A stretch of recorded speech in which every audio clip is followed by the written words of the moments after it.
Welcome back. Welcome back. Day one of the NBA playoffs is in the books. It was a great day. A lot of great games from 1 to midnight. Just excellent basketball around the board. But we're going to start off, go through every game, make a couple points about each one, recap what kind of happened, give our thoughts moving forward for the rest of the series, all that kind of stuff. But we'll start off with the first game of the NBA playoffs, the Cleveland Cavaliers versus the Orlando Magic. Pretty boring. I don't want to say boring game because there was a lot of action in it, but a lot of fouls, a lot of free throws. Both teams just really attacking the paint. No one could hit a jump shot after the first 5 minutes. It was pretty pitiful. Cavs missed 19 or 20 straight threes and still were up 15 basically the entire game. Paulo looked up and down, a lot of turnovers, which I kind of expected from a second-year guy, first time in the playoffs. He's out of control. So, I thought he played okay. He was definitely the only reason the Magic were remotely in the game. Everyone else on that team was brutal. Good defense from Jalen Suggs and Jonathan Isaac, but still just offensively, everyone was really, really bad, quite frankly. Got a little chippy, which I love to see. And yeah, Cavs take the dub, 97-83. Was pretty much had the lead the entire time. From opening tip, they went on a quick run and just held the lead all the way through. Definitely. I like the way the Cavs were scoring. You could let me know if this is some regular. I don't really know. I haven't watched too many Cavs games this year, but they score a lot on like driving dumps. Not even like kick out set plays or kick out. Well, kick out's a little bit, but more like drive and Mobley or Jared Allen replaces and like comes to the other block or slashes from the elbow and they get like a free dunk. Literally, 40% of your points were off that. Yeah, no, it's when Darius is controlling the ball or Darius is coming off a pick and roll, it's a lot of either a floater or a pass inside to Jared or Evan. When it's Donovan, those passes are still there, but it's more likely he's going to throw it across to the opposite corner for a three. That's the difference in how those two will play. But yeah, I mean, that's easy work. And Mobley and Jarrett were cutting very well. Yeah. I thought Mobley had a great game. I saw the corner threes. I peeped. Don't worry. Also, like him, like getting those switches and working in the post. I feel like you have to do more to get more looks like that because those are so free and they only come kind of by chance.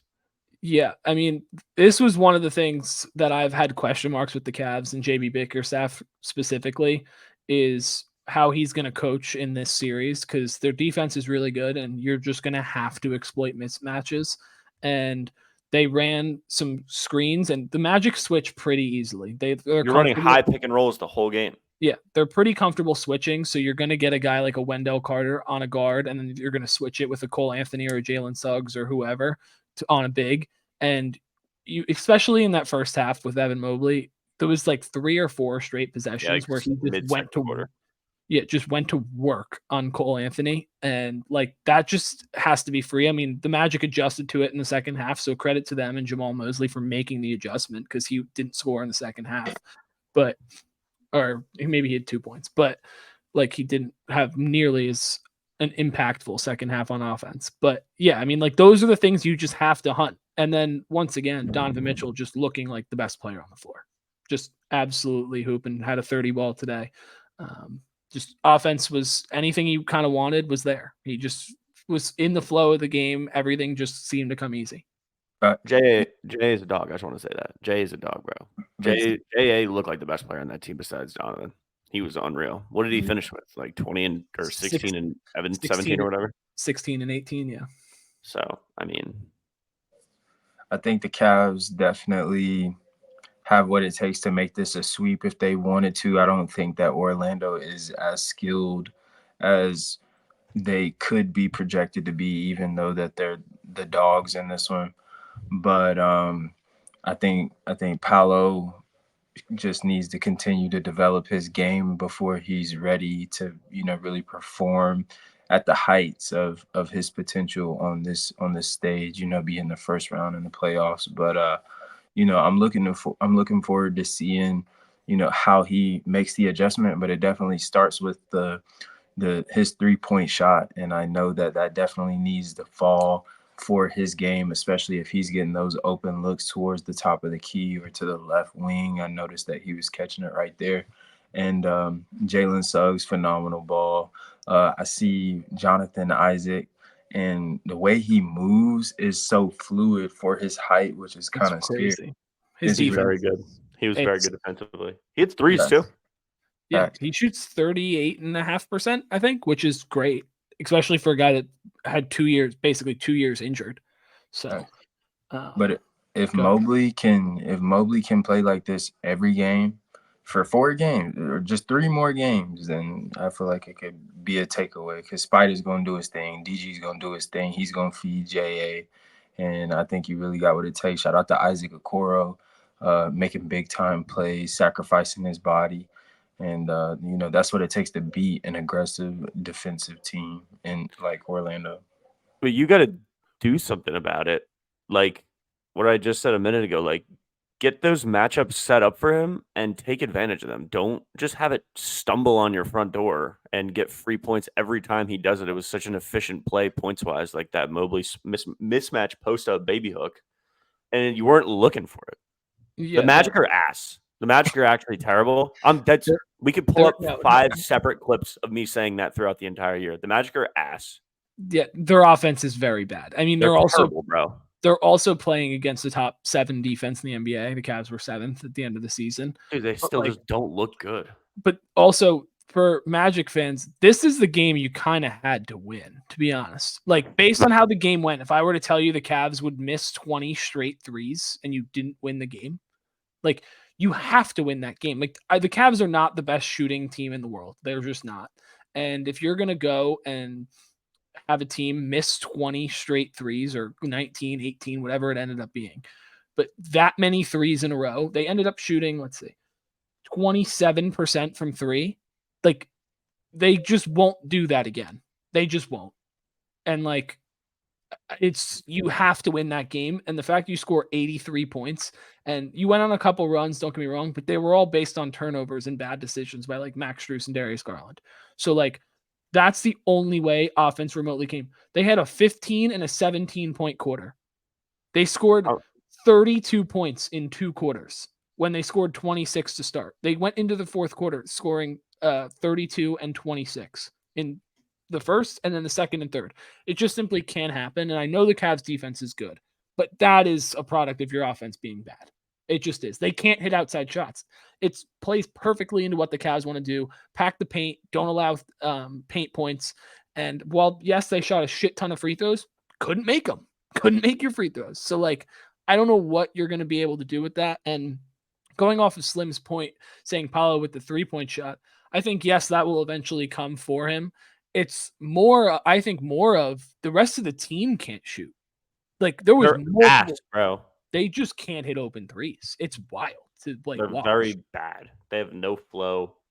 I don't know how they have the record they have. I've said it literally the whole year that they're ass. This series will get chippy. Yeah. I can tell towards the end of the third quarter, like a Suggs. There's going to be some kind of double T's getting like it was getting a little chippy. Yeah, I said when we did our preview for this series, Finn was asking for a George Niang tech and like hard foul. He was the recipient of the hard foul, but then got in his face and got his tech. So you can cash that. Whatever I set that line. He might have been minus 5,000 and he hit it first game he smacks. But no, it's good because the Cavs need that physicality and the energy that comes from a guy like a Max Strus. Isaac Okoro even got in the mix today. Max Strus is normally that guy. I'd say Karis LeVert as well to throw in that. He just picks up the slack, bro. Yeah, fact. Karis didn't even have a good game, man. But whenever there's a little lull, he goes down, hits a crazy layup, or he gets an N1 or like whatever. Like, I know Karis. Trust me, he's a fucking piece of work, but or he misses layups. Exactly. But no. Wait, real quick, I want to ask you. I kind of think you threw that game to play the Magic because it's a Mickey Mouse series and to get loose for the playoffs. No, I think it's like yes and no. I think so bad. True, but it was a matter of do you want to possibly get Philly or Miami in round 1 and not win a playoff series and go back-to-back years losing in the first round? Or do you want to get at least one win versus the Magic, and then you're going to play Boston, and whatever happens, happens? Use the momentum. I'm telling you, dude. So They're the worst team in the East playoffs by far. Like, this team did not look fantastic today by any means. It looked better than it has in months, but I think that for this core right now, this series is going to be a big thing, and then we can parlay that into Boston and see what happens. Because, I mean, Boston looks unbeatable, but you never know. They always choke. So let's be the team to beat them. If the Magic win a single game, I'll be very surprised. I still think it's going to go 6. That's crazy. If it goes to 6, you guys are trash. Well, I mean, we're not the best team in the world. I think it'll probably be 5, maybe 6. I said in my preview, Cavs, Magic, Cavs. That's how I think. Am I being ridiculous? No, I mean, they're not good. Like, their offense is really bad. Like, that's the thing. It's really bad, but their defense is very, very good. I mean, it wasn't even anything special, dude. I don't know. I mean, we should have scored 120 points if we could actually make a 3, but that's what I'm saying. Like, the numbers don't reflect. I don't know. We'll have to just see after game 2. Yeah, we'll see. But let's move on to the Minnesota Timberwolves versus the Phoenix Suns. I did not get to watch a ton of this game. However, all I know is that Anthony Edwards was talking shit to KD, and I fucking loved it. I loved it. I'm officially declaring him the face of the NBA once these guys leave. Like, he's going to be the face. He's that good. He's that elite. He's everything you want in the best player in the NBA. Like, as like a face of the league, he's everything you want. But let's talk about the actual game. Go ahead, Finn. Well, no, he could take over any game at any time the rest of these playoffs, and he's a tremendous defender. He was playing great defense today. Obviously, not trying to talk about him, trying to talk about the game, so I'll leave it at that. But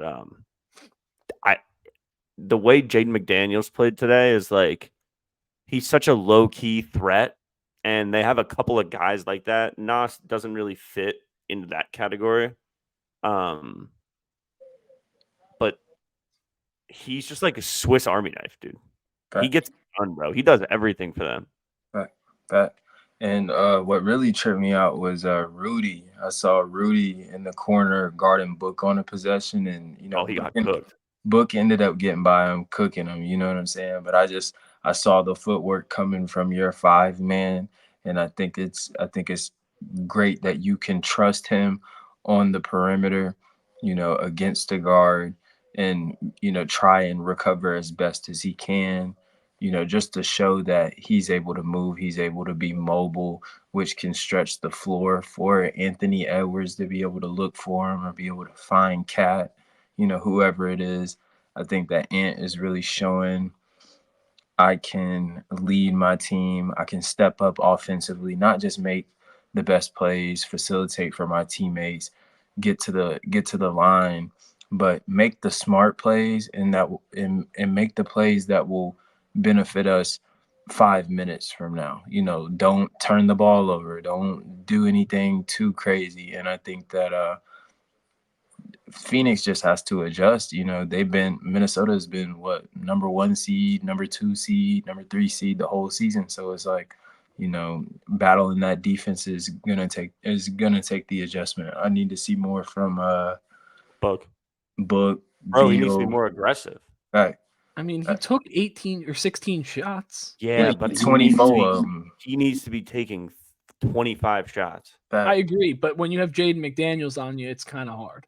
And I think that's been the biggest thing is we saw in the last game of the season, Jaden McDaniels was guarding KD a lot of the time. They switched that and put him on Book, and I think it really just halted everything the Suns wanted to do. Like, this team has too many scores to score 95 points. And I also think the biggest thing was in the preview, we said you can't let Rudy Gobert get played off the floor.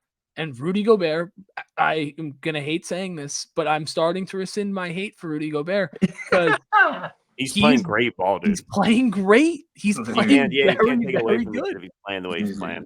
Like, but the matchups thing, though, you're saying like, Jay McDaniels on you, whatever. Like, the Timberwolves are actually a good example of that. They run those ghost screens at the top, and they get free switches like any time at the drop of a hat. So like, there's ways to get around getting a new guy on you or whatever. Like, I just think Book needs to take charge a little more. Like, I really liked the way the Timberwolves were running that. Like, it was on that left wing. They were doing it with Cat too, where like anytime they wanted to with Ant or with whoever had the ball, like they would just come bring that little ghost screen and it was free switches. It was wild. I honestly think if you look at like the teams that are not the best defensively, they just there's two ways to it. I think if you have good switchable defenders, you just switch everything and you live with it. Like Boston does that and they just kind of switch everything and it works because everyone on the perimeter can defend. But Phoenix can't do that. You have to fight through screens, blitz the ball, something. Hedge, double, and switch. Like you have to be able to fight through these because these guys are not like if you can just let the matchup hunt the whole time, that makes it so much easier for Minnesota, who doesn't have the best offense in the world. They were matchup hunting bad. Like, and there's like 5 separate ways that you could stop a screen like that. Like they could also throw 2 bodies at it and then drop somebody. They could hedge and pop back. They could stunt. They could straight up switch. They could fade switch. Like they were just lost, bro. That. And I would say on the category of what we've been talking about, just along the lines of 3 and D, two-way players that are big-time players for your team. I think that give him that shout out. D White. Who else? No, I'm saying on the T-Wolves. Nickeil Alexander Walker. Yep. Guy played the game of his life. She shot the shit out of the ball. Literally. Game of his life. He's like 4 for 8 from 3. He's one of those cats as well. So shout out to Twin. Really shows up, and that's something that Phoenix is gonna have to watch out for. And in order for Phoenix to combat anything, I think that if Book can get a flow going, that'll open up a lot more for KD. Nurkic started off the game very aggressive, getting to the rack, getting big rebounds, and I think that Grayson Allen really, really, may have to give you 17, 16 a night just to kind of open up the flow of Book, Beal, and KD on the floor. You feel me? Yeah, he can't beat him by himself. Yeah, he can't take 3. Grayson Allen can't take 3 shots. I understand how talented that big 3 is, but when you have Jaden McDaniels on D-Book, it's clamps, dude. Like, it's going to be tough to consistently score. And don't get me wrong, Book's going to have 3-4 games where he goes for 35. He's just going to. That's how good of a scorer he is. But the other guys have to step up for Phoenix, and I think that's been the biggest issue with them the whole season. I said it coming into the year, said this isn't the year Phoenix can contend and really win it all. They're just not deep enough. They're not. And it's really heavy on at least 2 of those 3 going for 25 to 30 points. And it's tough, especially when you're playing a really good defensive team like Minnesota, to get that production. Like Bradley Beal had 10 shots. KD had 17 shots. D-Book had 16. That's not enough. Crazy. It's 18, not enough. 18, 20, 20. Like, it's not enough. They all have to be above 20. And it's just a weird thing. And credit to Ant, because Ant struggled big time versus Phoenix this year. So seeing him come out, drop 33, 9, and 6 is just elevating your play in the playoffs. And that's the most important thing. Any other final comments, or should we move on to the next one? We can move on. This is going to be an entertaining series. First of all, second of all, I've capped about this many times, maybe even on this show, where I've said when KD was on the Nets, he can beat teams by himself. In the moment I said that, I knew I was lying, but I just wanted to say it because I love KD. He can't win games by himself anymore. Like that Bucks series was like the last time that he can't, like, even if he took 30 shots tonight or whatever it would be, like, you're just gonna need more. And the way Minnesota plays, honestly, like some of their sets they were running, they had like a high ball screen on the left wing, and then somebody would penetrate in the middle, and then the screener would go down and set a back screen for someone on the block, and they would pop out to the corner. And they just seem like a way more cohesive team that's like can score in the half court and not in isolation. And in the playoffs, that's what it's going to come down to. Yeah. But no, credit to the T-Wolves, 120-95. Really good game. I'm excited for the rest of the series. I think Minnesota probably takes game 2 as well. And I think it's just going to be every home team's going to win. I think that's how it's going to go. But I'm excited. This series is going to be great. Great offense versus great defense. Today, defense prevailed. But let's move on to the other East Coast series. We got the New York Knicks versus 76ers. Just starting off, I mean, scary fall from Embiid after what honestly would have been rivaling Anthony Edwards for dunk of the year, because holy shit, that was unbelievable. Really had me concerned because I picked Philly to go all the way to the conference finals. So really impressive by New York. Josh Hart came absolutely alive in nuclear in the fourth quarter. 3 threes, ended up with 20 points and 10 plus rebounds, double. Just really good New York Knicks basketball for the most part. But the worst part is Jalen Brunson didn't have a good game. Not at all. And you still won. That's a little concerning for Philly. It's a little concerning because if he's not going crazy, and he's only going to have one or two of these a series where he's still scoring 20 plus, but it's not on good efficiency. And for Philly, you have to win the game where Jalen Brunson doesn't play well. You just have to. They're very do or die for Jalen Brunson. And Josh Hart, I mean, stepped up big time. DiVincenzo wasn't great today either. But you just, this is the game you have to win, and you didn't win it. So credit to New York for holding through, and really Josh Hart for absolutely carrying them down the stretch. But yeah, really good game. 111-104 final. What I said in the preview was your guys, you're going to have to do two things. One, everyone's going to have to do their job. And two, your role players are going to have to step up. What a deuce game. Yeah, unbelievable. What a deuce game. And they were big shots, too. It wasn't just like a quiet. It wasn't like a quiet 20 or whatever he had. Like, they were big shots. And same with Josh Hart. They were big shots, too. That place was fucking jumping. It's going to be the most, like, the loudest series ever between Wells Fargo and fucking the Garden. Bro, that place was fucking cracking today. I actually might have to get down to a game. Yeah, you want to break your old bank account? Go ahead. I'll get up in the nosebleeds, dude. For $400, believe me, I looked last year. Really? And this is versus Philly. Yeah. Look, we'll have press access. What you talking about? Fuck you talking about? This season, I don't know about that yet. But next season, subscribe and maybe we will. If you are the Sixers, you just can't let them get rolling. Like, I know I come on here and say, like, talk about highlight plays guy, but as much as they're fun to watch, they're huge for momentum. So if they come down and hit 3 big threes, you need to silence the crowd. You need to come down and hit a 3, or someone needs to isolate and get a good bucket or something. Like, you can't let a team that builds off each other like that, along with that home crowd, snowball you. That's kind of what happened there towards the middle of the game. Embiid also, by the way, might be the best player in the world. Like, he didn't have a particularly great game, but he's like a 7-foot shooting guard. He's actually absurd. Slimly make 1 point, and then you can make yours. We said in the preview, the Knicks cannot kill you on the offensive glass. Take a guess how many offensive rebounds they had today. 12. I actually have no idea. Maybe 15. Maybe 15, 18. 23. They out-rebounded the Sixers by 25. That's Mitch crazy. was great. Mitch was killing. They got 10 more shots than Philly. You can't have that. You can't. You cannot get out-rebounded. And the second thing is Jalen Brunson was off the floor, and the Knicks brought the game back. Embiid, when he was on the floor for the whole first quarter, they were up 14. Then he goes off, and I understand Joel Embiid wasn't on the floor, but neither was Jalen Brunson. You cannot give up a 14-point lead and have the Knicks take the lead going into halftime. You can't. With both of them removed, the Knicks have a substantially better roster. That's a fact. And that's yeah, they definitely do. And so what I was gonna say, because we didn't get a huge night from Jalen Brunson or Dante DiVincenzo, like we said, everybody playing for Tibbs and playing for the New York Knicks plays their role and plays it to, the elite levels, you know what I'm saying, to be in between the 1 and 4 seed throughout the, entirety of the season with no Julius Randle, with no Mitchell Robinson. And I was going to say Hartenstein played very well today. I like the way that he was aggressive. I like the way that he, stayed active.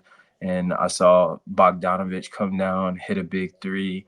And, like Twin said, it's all about momentum shifting, and not only just 3 shots, but if you can get 1 big shot in the Garden, especially if you haven't been on a run, That's a big time shift, which is what, like I said in just now with Minnesota and them, like Ant can make the best plays that's gonna help them out 5 minutes from now. If you can make plays like that, which all of New York can, that's what makes them so dangerous, is because they are consistent and efficient when it comes to being able to stick to their role.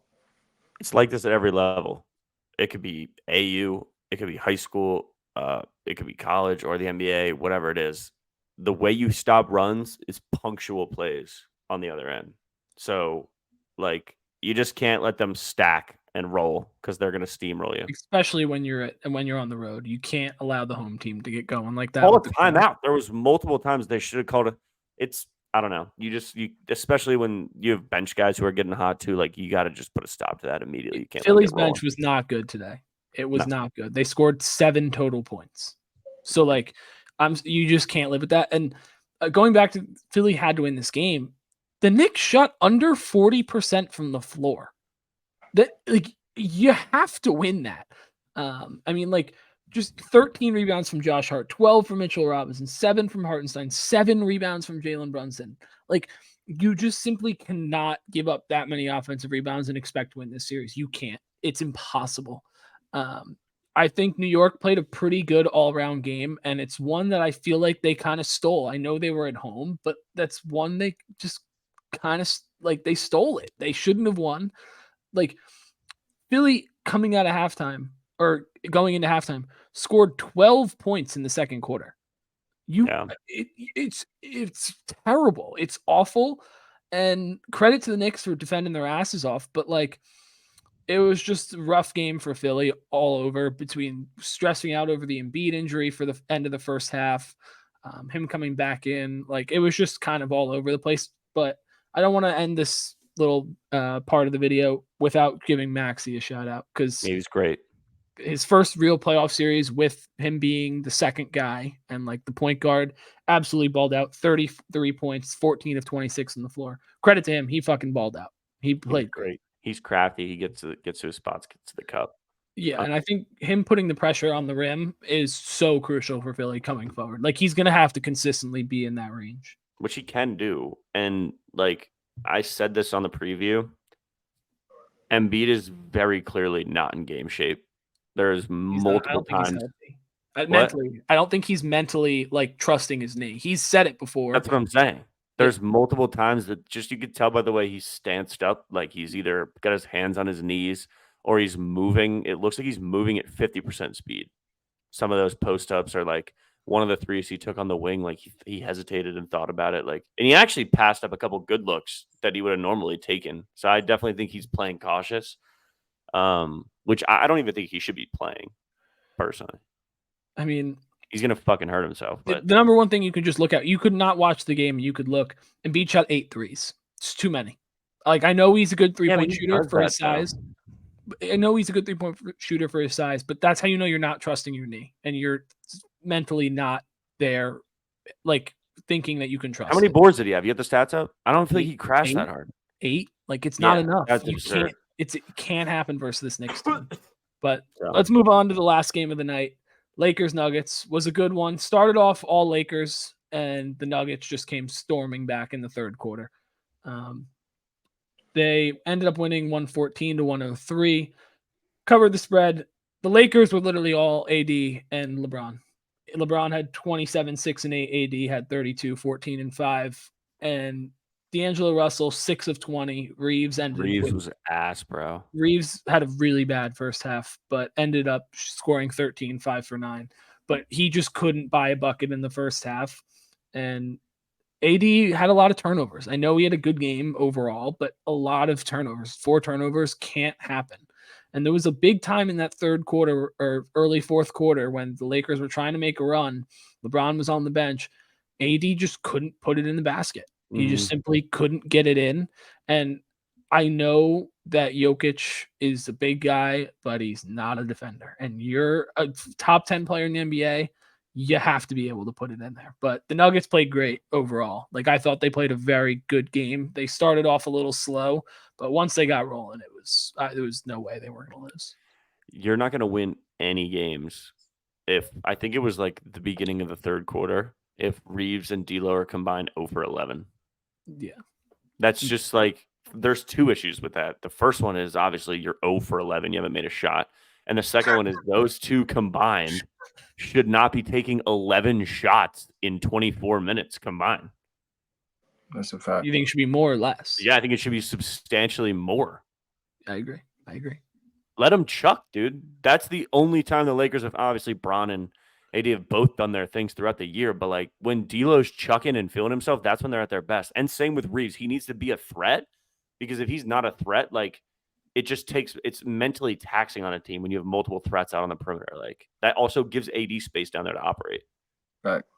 And you can't get too comfortable because Joker, as of right now, is the best player on the planet. I feel like that's fact. But I think that just watching their plays, they have a lot of open space for Aaron Gordon to receive a lob off of people playing up and help in the paint because Joker's coming down towards the middle. So Jamal could feed to Joker. Joker feed to Aaron Gordon. Aaron Gordon catches the lob. Joker could kick it out to the three, hit Michael Porter Jr. He's just going to up it. I think that Jamal Murray is definitely a top 10 point guard in the league. 22 points, 10 assists. I think that's a big contribution to what makes Denver so lethal is having somebody to, I would say, maintain his poise, especially when you may try to double him or you may, try to blitz him or, try to get him off his game. But he just has other people to feed it to. Like I said, Aaron Gordon, Michael Porter Jr., Joker, He had a great game. KCP is in there. Denver definitely has that functionality that you need. And the Lakers, in order to really try and get one on the road, you gotta up the volume, like y'all saying, up the volume in your 3-point attempts and your regular field goals. Try and get to the line a lot more. Try and make them foul. Get aggressive, and really just share the ball. Really move the ball as much as you can.